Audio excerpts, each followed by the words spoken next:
Quel équipement choisir quand on se lance dans la corde à sauter? Je sais que c'est une question qui revient très souvent et on va voir ensemble dans cette vidéo les meilleurs équipements à avoir pour votre pratique de la corde à sauter. Alors pour commencer, je pense qu'on va commencer avec le plus logique qui va être une corde à sauter. Pour se lancer dans la pratique de la corde, c'est toujours mieux d'avoir une corde à sauter. Là, vous pouvez voir que j'en ai plusieurs avec moi. Alors principalement, ça va être des cordes en PVC parce que c'est des cordes que j'affectionne tout particulièrement, que je trouve en fait parfaites parce que ça dépend évidemment des modèles, mais avec des poignées qui vont être plutôt fines, qui vont nous permettre d'avoir une bonne tenue en main en fait, de la poignée et également d'avoir des cordes qui sont plutôt légères. Donc on est à un entre-deux entre des cordes rapides et des cordes un peu plus lourdes et c'est vraiment parfait le PVC. Pareil pour le PVC, alors il y a plusieurs types de cordes en PVC. Attention, je sais notamment que les cordes en PVC givrées, ça ne va pas être du bon PVC parce que c'est du PVC qui va être trop malléable et du coup en fait la corde elle va très vite perdre en fait sa forme. Là on peut voir que sur ces cordes là j'ai pas trop de soucis, les cordes se mettent assez rapidement dans leur forme en fait pour pouvoir passer quand je vais faire des tours. Mais des cordes qui sont trop malléables, trop souples vont avoir du mal et du coup en fait quand on va faire de la corde elles prendront pas l'inertie et on aura tout simplement du mal à en faire. Ce que j'aime bien également c'est toujours d'avoir ma corde perlée, donc une corde aussi intéressante parce qu'elle est un peu plus lourde que les cordes classiques et elle va être sympa pour venir ressentir davantage mon mouvement en corde et quand je vais faire du coup des figures aussi différentes. Ça apporte une diversité aussi dans les entraînements, comme je le répète assez souvent. Ce qui compte, c'est vraiment d'éviter la monotonie et du coup d'avoir plusieurs types de cordes, ça permet de s'entraîner différemment. Je sais que parfois j'aime bien faire 5 minutes avec une corde, 5 minutes avec l'autre, ou de changer, parfois je préfère en faire uniquement avec une, toujours dans cette optique-là, de venir varier. Par contre, les cordes à éviter, ça va être tout ce qui est des cordes, notamment en métal. J'ai fait une vidéo sur le sujet.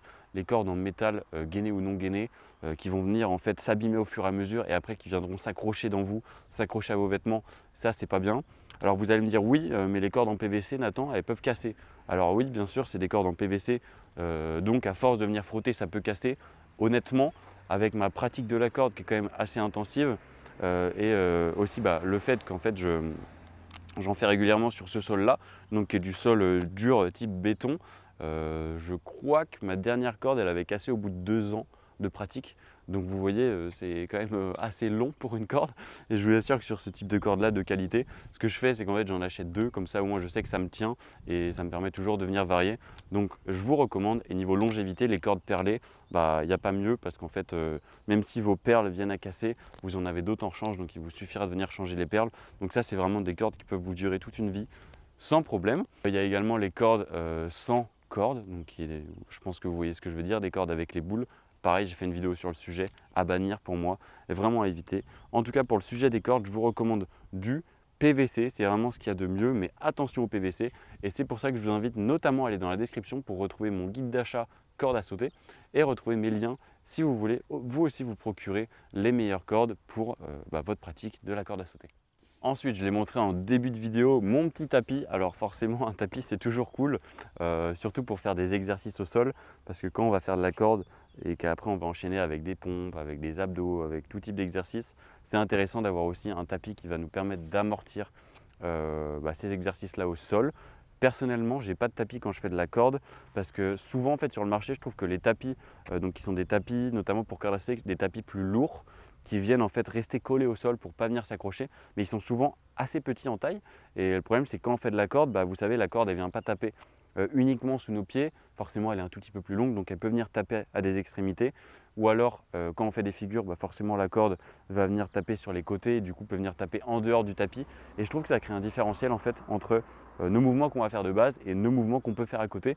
Donc moi il me faudrait plutôt un tapis de 2 mètres par 2 mètres je dirais ou alors de 3 mètres par 3 mètres pour être sûr d'avoir toute ma surface, mais en plus c'est des tapis qui peuvent vite monter à 100-150 €, ça coûte assez cher donc je préfère pour l'instant faire de la corde sans forcément de tapis, mais j'ai uniquement un tapis pour pouvoir faire mes exercices au sol.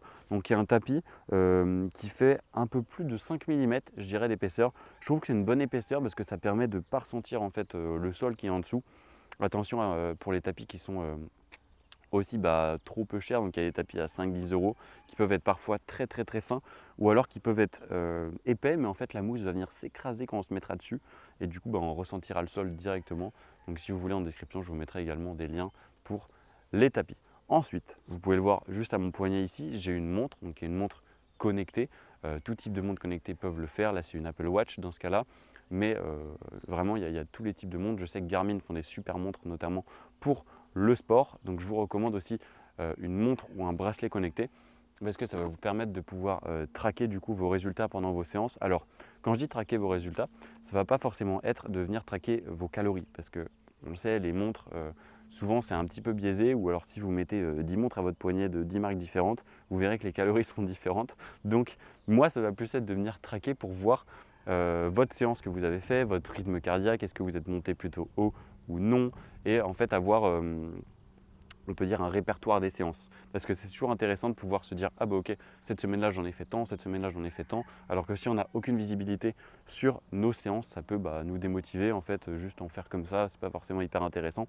Donc pour moi c'est plutôt l'aspect répertoire de séances, de savoir que tel jour je me suis entraîné tant de temps, tel jour tant de temps, et du coup c'est toujours sympa de pouvoir voir ces résultats-là. Donc montre ou bracelet connecté, ça peut être assez intéressant. Ensuite, ce qui peut être aussi cool, c'est d'avoir un tableau d'entraînement, donc un suivi. Pareil, où vous venez référencer vos séances. Typiquement, si vous suivez mes vidéos d'entraînement, vous pouvez venir répertorier les vidéos, mettre le lien par exemple et dire que vous l'avez fait, comment vous vous êtes senti.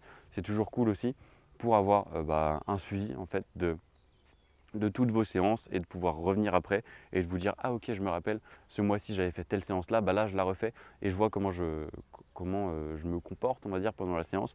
La dernière fois j'avais dit que j'avais fini dans le rouge, là j'ai fini, franchement ça va. » Et du coup vous aurez aussi une visibilité sur votre progression qui est vraiment intéressante.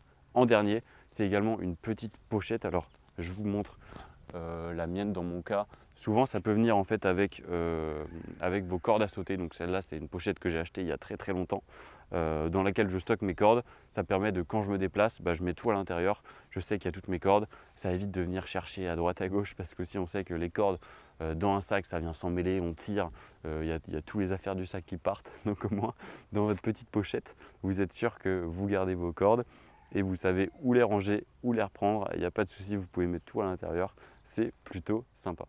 Pour terminer sur les équipements en corde à sauter, on va parler forcément du budget parce que c'est quelque chose qui est assez important. Moi, je vous déconseille plutôt d'aller en magasin type Decathlon, désolé Decathlon, qui font du très bon matériel.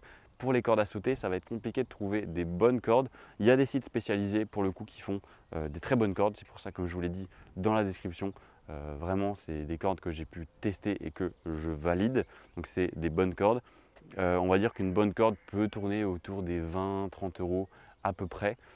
Pour ce qui est du tapis, vous pouvez en trouver aux alentours aussi de 20 à 30 €. Et là, je ne vous parle pas de 20 à 30 € pour une corde ou un tapis qui vous tienne 6 mois. Là, je vous parle d'un tapis qui peut vous tenir toute la vie, au moins 10-20 ans, et d'une corde qui peut vous tenir, comme j'ai dit, moi, malheureusement, elle a cassé au bout de 2 ans, mais ça peut tenir beaucoup plus longtemps une corde. Donc, c'est vraiment du matériel sur le long terme, donc investir 20-30 € directement. Alors déjà, ça vous permettra d'avoir une pratique de la corde fluide, sans problème, de pouvoir vous améliorer. Je vous invite aussi pour la corde, comme je le dis dans mes autres vidéos, à aller bien régler la taille. J'ai fait une vidéo sur le sujet, comment régler du coup la taille de sa corde, avec un nœud, notamment sur les cordes en PVC, donc qui va être important à savoir réaliser. Et ça va vous permettre du coup de réaliser ça dans les meilleures conditions. Alors que si vous vous dites, moi je préfère mettre 5 € dans ma corde parce que je ne vois pas la différence entre une corde à 5 € ou une corde à 30 €, en fait vous n'aurez pas une bonne qualité d'entraînement et vous verrez du coup vous allez vite vous démotiver au fur et à mesure des séances, mais ça viendra principalement de votre corde qui ne vous permet pas d'avoir une pratique de la corde dans les bonnes conditions. J'espère que cette vidéo pour les conseils sur les différents équipements qu'il vous faut pour vous entraîner en corde à sauter vous aura plu. Vous voyez qu'il en faut pas beaucoup, mais il faut du bon matériel, c'est toujours important pour s'entraîner dans les meilleures conditions et profiter pleinement de la corde à sauter. Moi, je vous retrouve très bientôt sur une prochaine vidéo. C'était Nathan, votre coach corde à sauter. Ciao!